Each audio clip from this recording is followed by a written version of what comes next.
So this is my project. How can healthcare data improve quality of care for individuals who are unable to receive proper care due to financial status?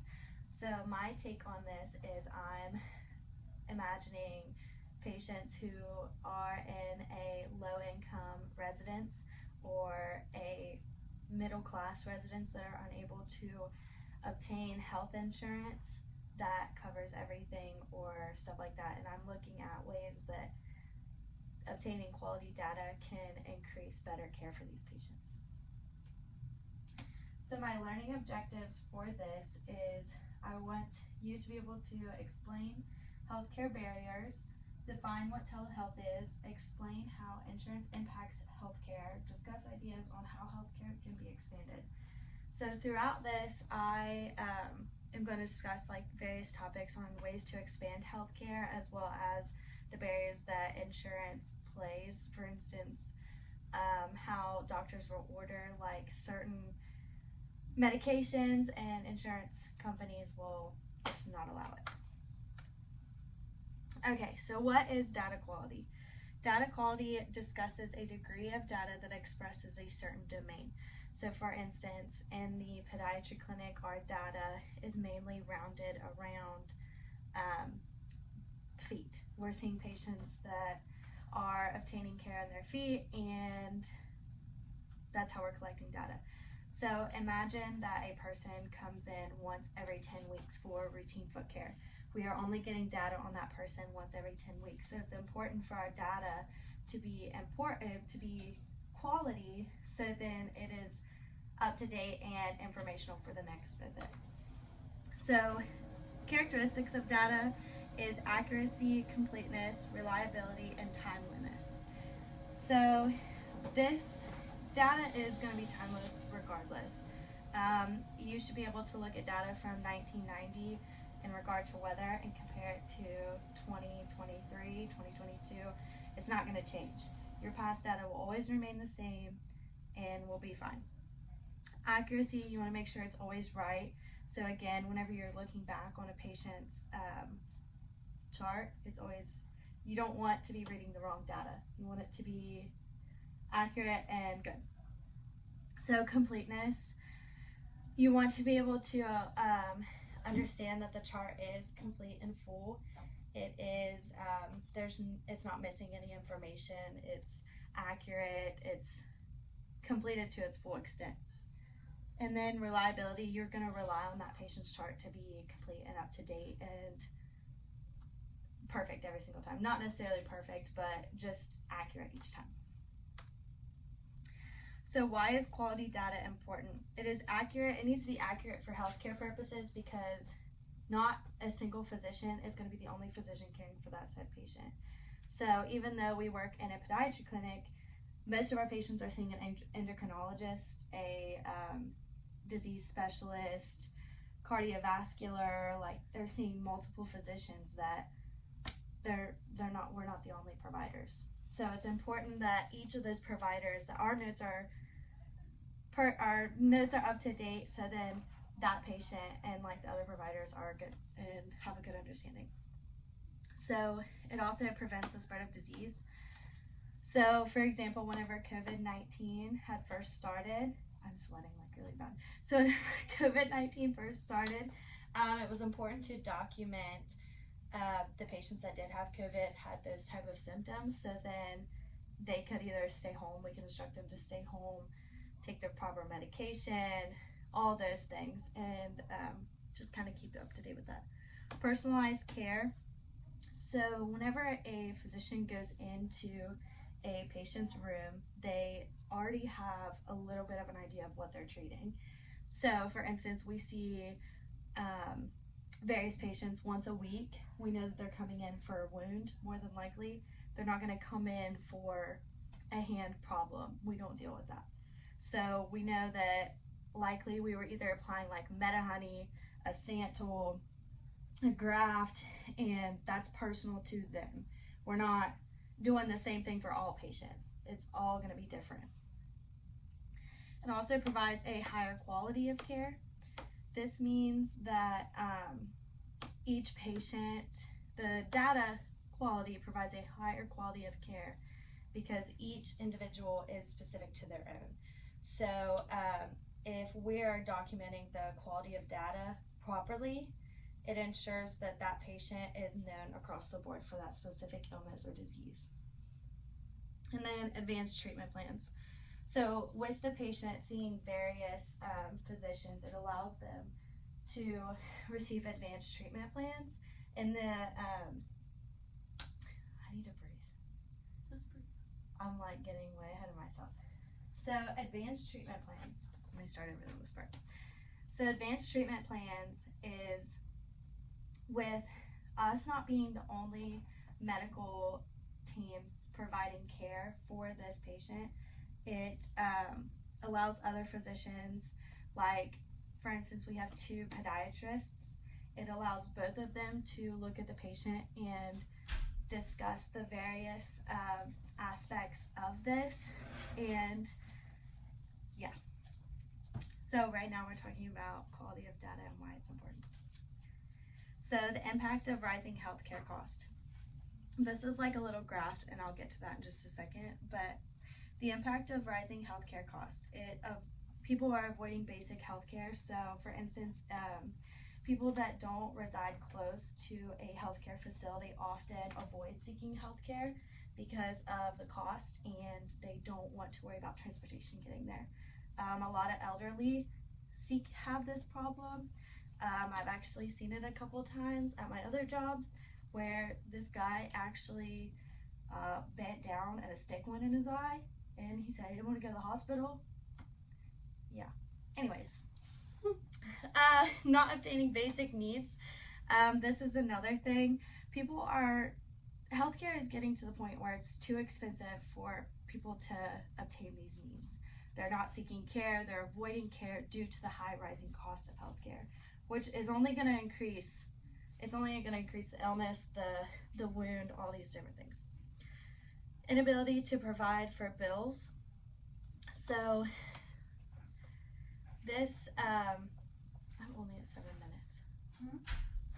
I'm like stressing, I'm only at 7 minutes. Anyways, so inability to provide for bills. So this means that even a patient will often look at their grocery bill for that week and compare it to whether or not they actually need to go to the healthcare facility. So this is due to co-pays and stuff. Often people will choose their groceries and eating over going to seek care. And then disease prevalence. Like I mentioned a minute ago, people will often, for instance, their wound in a diabetic foot patient, it will often, even though they're they think it's okay, they think it's going to heal, it's not going to heal. It's only going to get worse over time because they're not seeking care. They don't know how to care for it. They're leaving it open to air. They're not applying bandages. They're not doing the proper steps to properly care for the wound. Again, avoiding healthcare. So this chart talks about the impact of rising healthcare costs.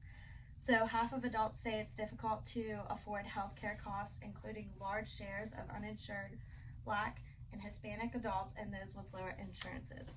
So in total, some might say easy. The question is, in general, how easy or difficult is it for you to avoid your healthcare costs? So 53% in total said that it was somewhat easy and somewhat difficult. Somewhat easy, and then 47% said very difficult, somewhat difficult. And then insurance status among the ages of 18 to 64, the insured was 52% said it was easy, and then the ones that were also insured said 47% it was difficult. The uninsured said 15% said it was easy, and then 55% said it was difficult. Race and ethnicity, Black said it was 40% of Black people said it was easy, 60% said it was difficult. Hispanic, 34% said it was easy, 65% said it was difficult. And then white people, it was 61% was easy, 39% was difficult. And then household income. So people that made less than $48,000 a year, it was 31% said it was easy for them to obtain health care, and then 69% said it was somewhat difficult. And then for the salary range of 40,000 to 89,900,000 was 51% easy, 49% difficult, and then 90,000 and above, 79% said it was easy, and 21% said it was difficult. So that's just like, that gives you the expression that it does range. It's not based on one particular thing. Everybody's having a difficult time. So social detriments. These are things that impact patients' ability to receive care. So patient location. So with us being in West Virginia, I always like to use Cairo, for instance. A lot of people who reside in Cairo are low income, so they don't seek care. They're not getting care, they're avoiding going, they can't find a ride, the lack of knowledge, they don't know where to go. I mean, some know where to go, but they don't know how to get there. And age, we'll go to age. Some people are too young to go to care. Their parents may not be the best example. They may be into drugs. There's all these kinds of things. Or they might just be super old and they can't drive themselves anymore. So this is why they're not going. Lack of insurance, as I stated before with the graft, which we can go back to it. I mean, more people are having a difficult time, even with insurance, seeking care. So it's hard. Lack of knowledge, I said that. Patient location, we went over Cairo. But the lack of knowledge is the biggest thing. You can't just expect people to understand the healthcare system, and you can't expect them to know everything, even though we're in the healthcare system and we know how to do these certain things. We see our wound care patients every week, once a week. They think that they're healing. They think they are healing. But like before that, they thought they were doing great. And then now they've got a big old wound on their foot. Anyways, okay. So telehealth. So does anybody know what telehealth is? Yes. What is it? You see the provider via webcam. Perfect. So. Or a phone call. Yeah, or a phone call. Perfect. So telehealth is a distribution of health through an online format. So this can be through video or through telephone encounters. This type of meeting is always done through technology. It's pretty much can be used across the board for all clinics except for procedural clinics such as a podiatry clinic. So we could see some patients that may have actually it'd be really hard for us to see a patient honestly through telehealth. You could see your PCP through a telehealth encounter. That would be a good one. Maybe if you have a fever or you need a prescription, anything like that. I'm trying to think. Can you guys think of any other providers? Behavioral health. Excuse me. Yep. Then another good one is for mental health services. So like psychiatric care and it is actually proven that people who seek mental health care through telehealth services while in the comfort of their own home, they do 10 times better. They speak more, they give more of their symptoms. It's just great. It's way better. So expanding healthcare. So this is where I think that we could expand healthcare. I think that we should utilize telehealth more in the healthcare system at a lower cost. It's not costing us to clean the room. It's not costing us to house the patient. It's a great money saver altogether. So I think that we should begin using it more often. So we could provide basic health care through this, such as prescription refills. Maybe we could even cancel out the copay for this. I don't know how that would work. I'm not in the billing department, but we could do something like that. Transportation barriers, the patients in the comfort of their own home. And as I stated before, it's statistically proven that people are giving more about their symptoms. They're expressing their self more. They're going through all this, it's way better. Transportation barriers. Did I just say that one? Mhm. Okay. Collecting quality data. This is another way we're able to collect quality data. So with the patient expressing more about themselves, going through what they're experiencing more, it provides us with the ability to collect better data. So we can update the patient's chart appropriately, go through all the steps appropriately. Everything works out better for that. Okay, so the possibility of low-income healthcare. So this is an idea that I wrote my paper on. I believe that healthcare facilities such as Kingdom Clark should try to incorporate a telehealth only care center. So this center would be provided to low-income individuals who need basic care. So for instance, somebody who I'll go back to Caro, who stuck a stick in his eye, because that's a true story, because he was bending down, he was jumping out of the way. He said he was jumping out of the way from a car, I think is what he said, and he rammed a stick in his eye. Very true story, by the way. He could get on this, and I think it'd be good to provide it at like libraries, something like that, because these people, you have to think, these are low-income individuals. They're not always going to have Wi-Fi. I mean, most of them do have iPhones, but stuff like that. I mean, this would be a great way if it's in the library. It's accessible, which Caro doesn't have a library. We'll find, that's tentative. We're just thinking, but I think that providing this care through telehealth will give them guidance, will give them knowledge about what they're experiencing, what their symptoms are. So if someone calls and they're like, man, I'm having this side pain, okay, we know you're having pain in your kidneys, maybe you have a UTI. Maybe we should consider drinking more fluids if you don't want to come in, like, I don't know, something like that. If you have a cut on your foot, okay, and if it's to a degree in which the patient should seek care, that medical provider who is discussing the treatment plan with the patient would suggest that. So they could be like, listen, this is a little bit above where we're at right now. How about we come in, we can get a room for you, and at that point it would return, this would not be a discounted rate because we can't discount healthcare in that sense. But you could have somebody who could potentially set up transportation for them to get. Exactly.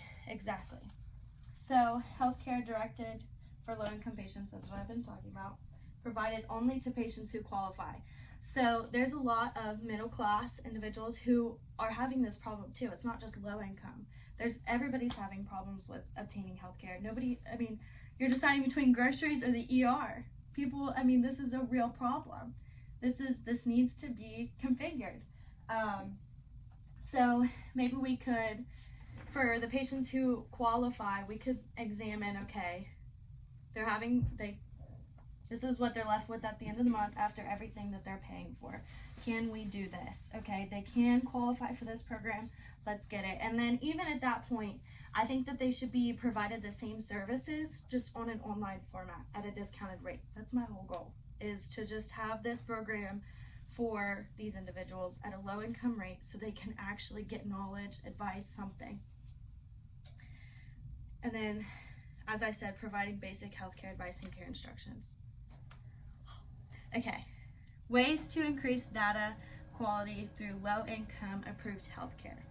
So telehealth for low-income patients, quality data collection, disease spread preventions, and erase transportation barriers. So as you said before, we could potentially erase transportation barriers, but within this service, we could also set up the transportation. Okay, we'll take this for example. We have a patient from Caro. They're calling, they're having chest pain. They don't know what to do. We've gone through a list of things they're experiencing. They're nauseous, they're in and out of consciousness. Okay, let's send somebody out there to get you. And if they're like, maybe we could even offer, instead of an ambulance, a van, which he might die on the way, but it's still at a lower cost. Okay, that's my whole goal. We're just trying to get these people the help that they need. And I think that even at this point, say the person that's calling in, say they haven't even received care in 10 years. They're 32 years old. That means the last time they were in, they were 22. We don't have any data on that person from the time they were 22 to the time they're 32. All that information needs to be collected. So say that when they were 22, that physician at the time did not update their chart properly. You know, it still says the same stuff that it had said when they were 19 for their, you know, their checkup injections or whatever they are, you know. That's not going to be accurate data. This is why quality data collection is so important. Okay. Erase transportation barriers, disease prevent. Okay, so now let's think of a person who qualifies for this service and they are very sick. We'll think pre-COVID times. You know, they've got COVID. How are we going to care for this? Okay, first of all, we've already done the first step, which is prevent the spread. They're at home. They're not spreading it by bringing it into the clinic. They're going through all this stuff, and we can just tell them to continue to stay home, rest. We can prescribe you these medications. You can get them at your local clinic or your local pharmacy. Just wear a mask, all this stuff. And we're done. Thank you guys for watching. Sorry I rambled and that was terrible.